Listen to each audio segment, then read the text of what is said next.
Brother, can I ask you one question? All right, real quick. Okay, I came here with this group of boys. Yeah. Assuming I came in and having no money, and one of them is so hungry. Mm-hmm. And I said, brother, baby, I don't have money. Yeah. And my little boy is so hungry. So just buy something for him. No, I'll go to the car.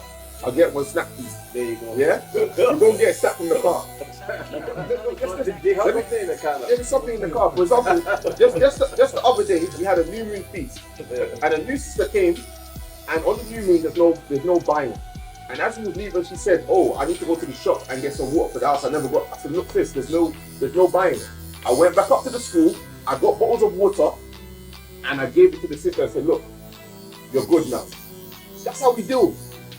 Wisdom. God knows teach us wisdom. Okay.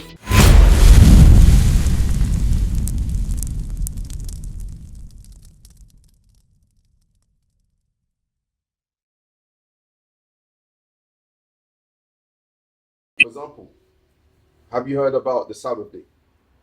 Sabbath day. Yeah. Do you know how to keep the Sabbath day? Like, you don't have to work. That is all how I understand it. Yeah, it says not to work. What else? I think you shouldn't do anything at all. Like what? The sleep. Like going to a funeral, or you have to take it as a holiday off. Okay. So if you're not supposed to work. Get me near my 1031. Have you heard of Christmas? Yeah, I do. Is that a commandment? I don't think Christmas is a commandment. Do you keep it? Yeah, we do. Do you keep the Sabbath? It's Sunday. I go to school. I keep this church on Sunday. Go to church on Sunday, but my question is, do you keep the Sabbath? I don't. See? So you see that Christmas, which is not a commandment, you keep it. The Sabbath that is a commandment, you don't keep it. You see the issue? The laws are not within our mind. The laws are not being upholded within our community. So now when our children do stuff, we talk about the Sabbath, but that drifts into other commandments like loving your neighbor as yourself. You're trying to show your children love your neighbor as yourself, etc. But the laws that show to love God, you're not upholding. Remember the two greatest commandments. What's the two greatest commandments? You know? I don't know. All right, let's read that first. Matthew chapter 22 and verse 36. Master, which is the great commandment in the law? Jesus said unto him, Thou shalt love the Lord thy God with all thy heart, and with all thy soul, and with all thy mind. This is the first and great commandment. So the first great commandment is loving God with all thy heart and all thy soul. So you have to go full steam ahead in loving God. That's the first great commandment, read. And the second is like unto it. Thou shalt love thy neighbor as thyself. So that's the second. So when you read the entire Bible, everything is based upon loving God and loving your neighbor as yourself. So when you're teaching your son to deal right one with another, you're teaching them to love their neighbor as yourself. But how about teaching them how to love God? When you keep the Sabbath day, that's how you love God. When you do Christmas, you're actually doing the opposite, showing hatred to God because you're doing something that God never established. You understand? So you don't celebrate Christmas? No, I don't. But you know what I do celebrate? I do the Sabbath. I do the Feast of Dedication. Read Nehemiah 10:31 real quick. Nehemiah chapter 10 and verse 31.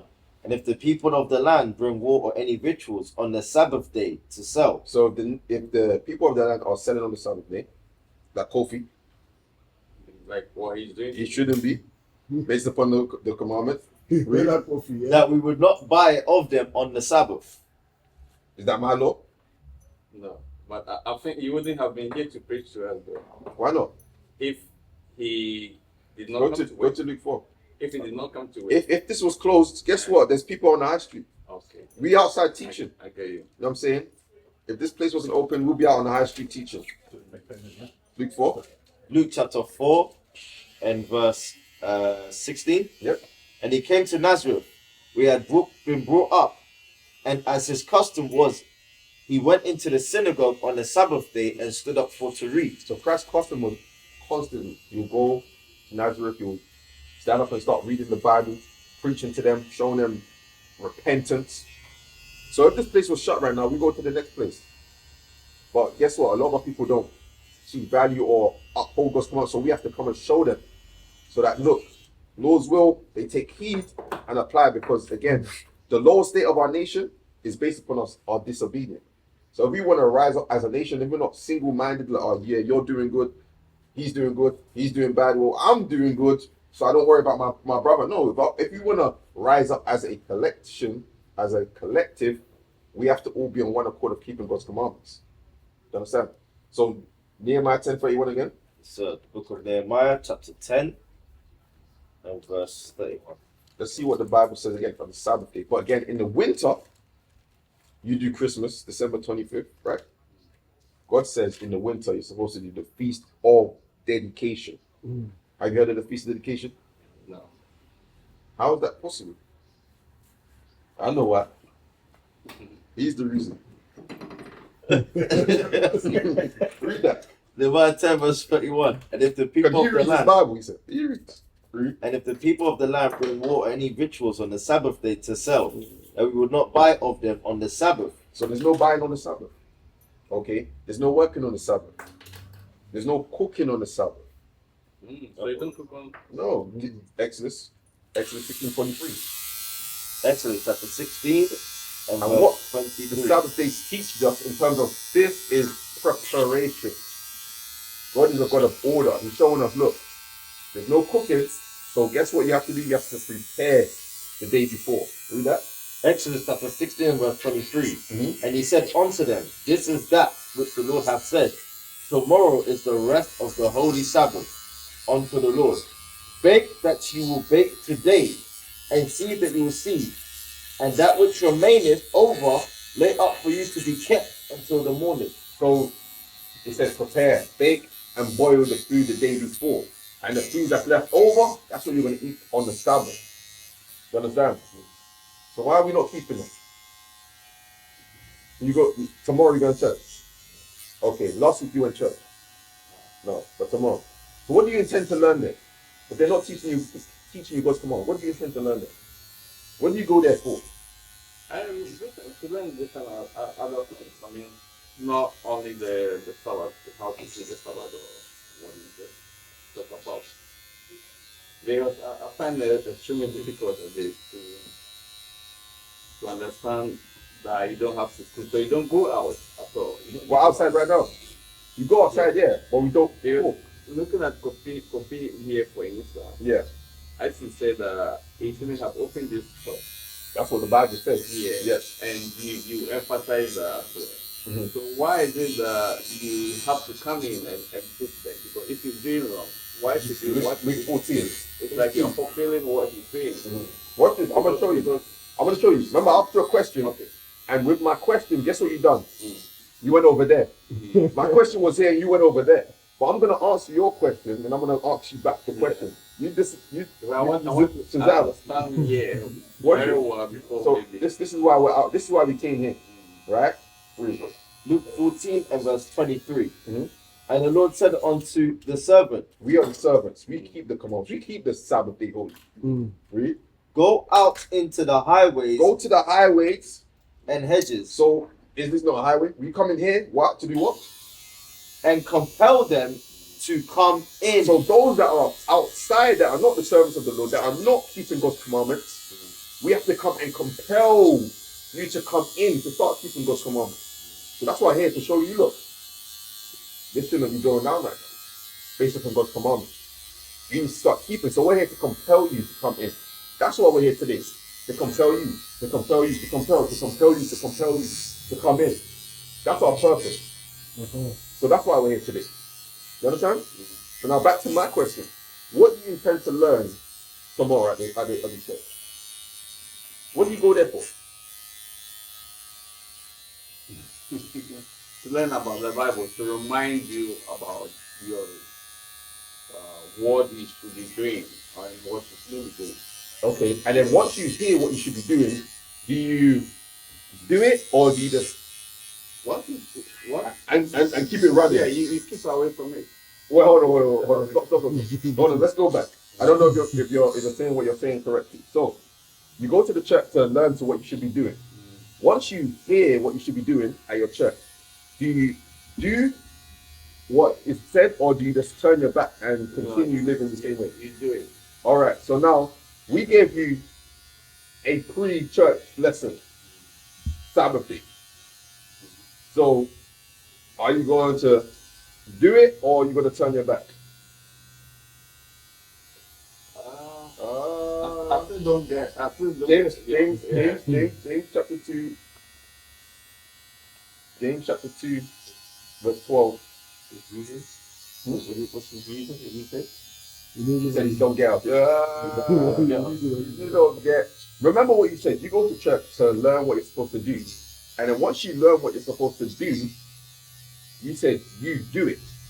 Now we've come a day in advance and gave you some Bible principles that you're supposed to be learning tomorrow. Now my question is, are you going to do those Bible principles that you're going to learn tomorrow? Because you go to a church, right? They use the Bible. Yeah? Yeah. Okay, so we came a day early and we gave you Bible. So are you going to do those Bible principles that we read today? If I find it, if I think that is what I have to do, I will do, because what I know is that the Bible is the interpretation of the Bible is sometimes ambiguous. Like one pastor can say this and another one can say that. So you yourself, you have to analyze things and see what you can do. Okay, what's this? My question is, thou shalt not kill. What does that mean? Thou shalt not kill. What does that mean? Thou shalt not kill. Yeah. I won't kill. Okay. You see that? But Hold on. I will kill you. Oh, shh. When the Bible says thou shalt not kill, what does that mean? Not to kill somebody. Kofi, when it says thou shalt not kill, what does that mean? Yeah, not kill. It means don't kill, but No. but we can kill. Hold on. When it says thou shalt not kill, what does that mean? Okay. But we can kill. Hold on. My interpretation is the same as that, the same as that. What are we talking about? Interpretation. This is simple understanding. This is straightforward. Sabbath is simple as this understood. Thou shalt not kill means kill. It means don't kill. So that's simple. Everyone understood the same way. If you ever asked your sons, they will get to break it out the same This way. is not even only in the Bible. Which one? What you just said, that Yeah. shall not kill. Okay. It's not only in the Bible. Okay, that's fine. But And again, we live with faith. Everyone understands that killing is not good. okay. So whether you're a Christian or you're not a Christian, many people, about 90% understand that. Yeah, but remember the point. He said the interpretation, people might have it. But we just went across and everyone's interpretation was the same. What does the Bible say about the what does the Bible say about the Egyptian civilization? What does it say about it? Yeah, about the Egyptian civilization. I just want to know. He said that they enslaved the Israelites. Okay. You know what I'm saying? Let's go. Where was we at first? That was James. You wanted James? Yeah, let's finish with James and then we'll get that question. Yeah. James So chapter. that, Yeah. like the Egyptian civilization, to me, I mean, they were the first civilization. They came even before Christianity, and they were living in virtual harmony. You know, No, they didn't were have harmony. problems. They had loads of problems in Egypt. They had loads of problems in Egypt. Not so much. I mean, they were the creators of civilization. No, they weren't. Yeah, well, civilization started in Egypt. No. No, it didn't. Well, historically, there's no. you go from the beginning. Egypt was the first civilization. First civilization. No, Egypt is new. It's a new breakdown. Before Egypt, there was many civilizations. Talk about tribes, not civilizations. And then, like, basically a leader of a country where that's guided by a leader, you know, a religious structure, you know, education, schooling, food. That's what I'm talking about. You know, Egypt were the first to bring that about. Way beyond that. Well, what is pretty? James chapter 2 and verse 20. But wilt thou know, O vain man, Listen to this, man. that faith without works is dead. You have faith, so you believe. Right. So if you don't have works that follow, so if God says keep the commandments, if God says keep the Sabbath day, you say I believe in God, I have faith, but then your work is against God's commandment. Really? Faith without works is dead. So your faith is dead. If you don't have work that follow it. You follow it. Yeah? You follow it. So your Sabbath day, I mean, it's Saturday, of course. Yeah. So this is where many Christians will have the difficult. So some people believe that it's a Sunday, others Okay. believe that it's Maybe prove that you don't believe it's a Sunday. Tomorrow, will you go to the shop and buy something? Tomorrow, are you cooking? Yes, so So you don't believe it's Sunday. Because the Sabbath day, you're not supposed to buy, you're not supposed to sell, you're not supposed to cook. So you don't believe it's Sunday. You don't believe it. Hey, you know what about the Bro, Egyptians? the days of manna is no more. Another time. All right. No, the days of manna is no more. So the manna, when the manna was falling from the sky. Sunday. So now there's no manna anymore. Yeah, man has not got to do the Sabbath. No. The manna, because the manna come down, that's why they did not cook. God feed them. No. God commanded them to not cook on the Sabbath day. So prepare twice as much for the Sabbath day.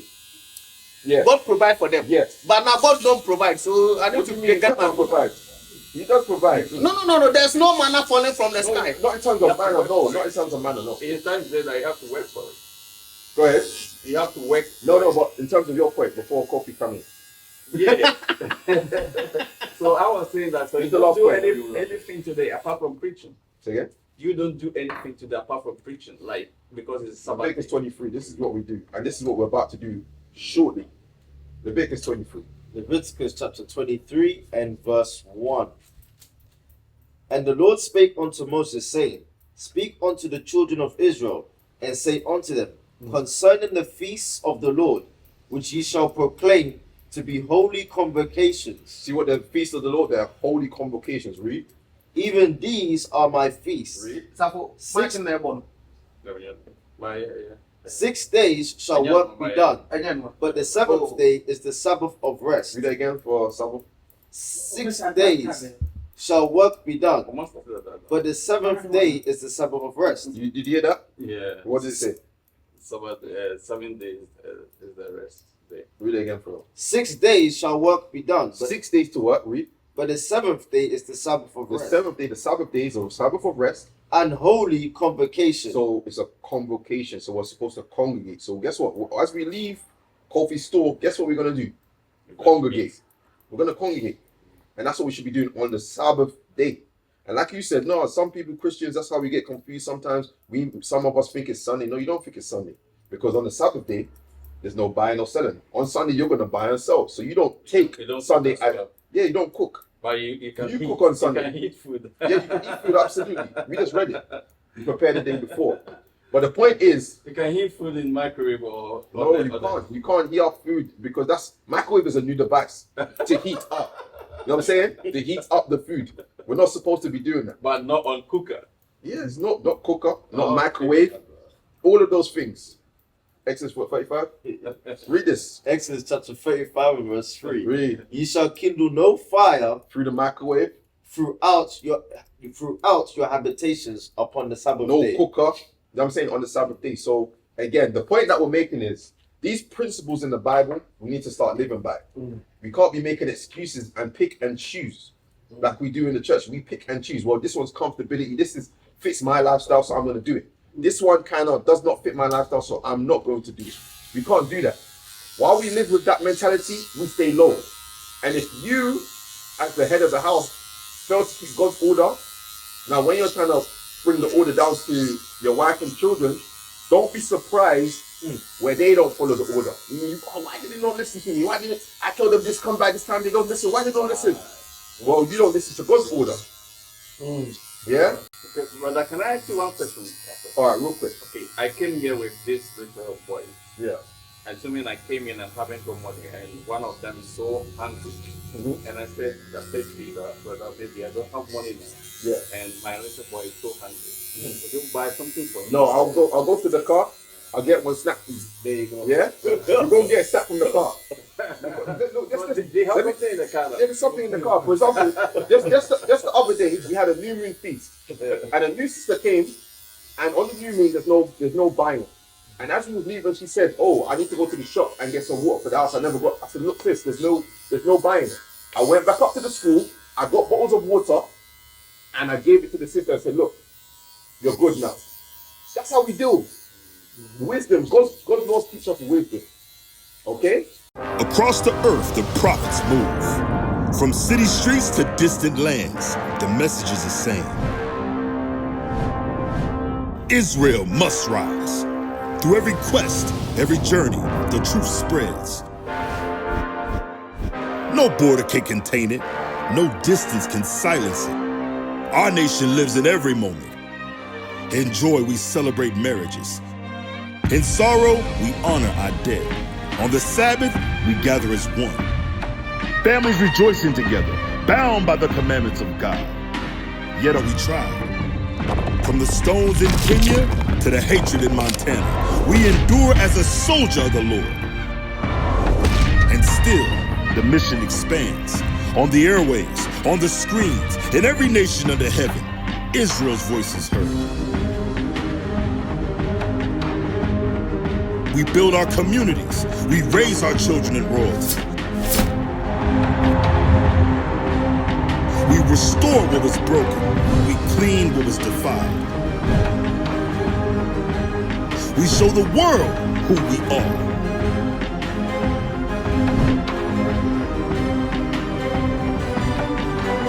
This is Israel united in Christ. Nation in motion. Nation endures.